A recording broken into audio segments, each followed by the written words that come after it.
लोगों के साथ एक और नई मॉरल वैल्यू शेयर करने का। ये स्पेशली उन लोगों के लिए है जो कहते हैं I don't believe in God. आइए देखें हमारी आज की कहानी हमें क्या सीख देती है। एक दिन की बात है, सुबह सुबह माधव नाम का आदमी नाई के पास अपने बाल कटवाने पहुंचा।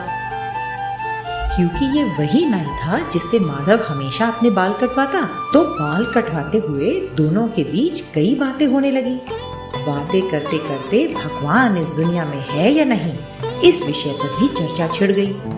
चर्चा के दौरान अपना पक्ष रखते हुए जहां माधव ने भगवान के होने पर विश्वास जताया, वही नाई ने कहा, देखो साहिब, मुझे तो भगवान पर बिल्कुल भरोसा नहीं। मेरा मानना है कि भगवान संसार में है ही नहीं। पर तुम ऐसा क्यों बोल रहे हो भाई? साहिब, आप जब बाहर जाकर गरीब लोगों को बिना खाने बिना कपड़े के बीमारी से घिरा देखोगे तो खुद ही समझ जाओगे कि मैं ऐसा क्यों बोल रहा हूँ। आप ही बताइए साहिब, इस संसार में अगर भगवान सच में होते तो इंसान की ऐसी हालत क्यों होती? वो इतना दुख दर्द क्यों सहता? नाई की बात सुन माधव कुछ देर के लिए सोच में पड़ गया।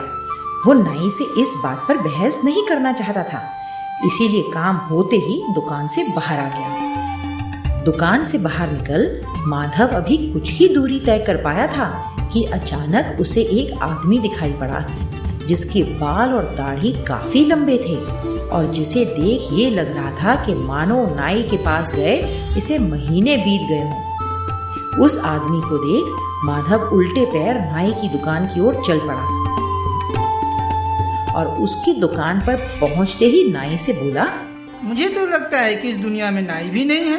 इतना सुनते ही नाई तिलमिला उठा और गुस्साए अंदाज में उसने माधव से पूछा, साहिब, ये आप किस तरह की बात कर रहे हैं? अभी तो आप मुझसे अपने बाल कटवा कर गए हैं। आप देख सकते हैं मैं बावर्ची थोड़े ही हूँ, मैं नाई हूँ भाई, नाई। अरे अगर सच में इस संसार में नाई होते तो तुम्हारी गली में लंबे बालों और दाढ़ी वाला इंसान थोड़े ही घूम रहा होता। बताओ। माधव की बात से झल्लाकर नाई तुरंत बोला, अब कोई महीनों तक नाई के पास नहीं आएगा तो इसमें नाई का भला क्या दोष? दाढ़ी और बालों का बढ़ना तो स्वाभाविक है।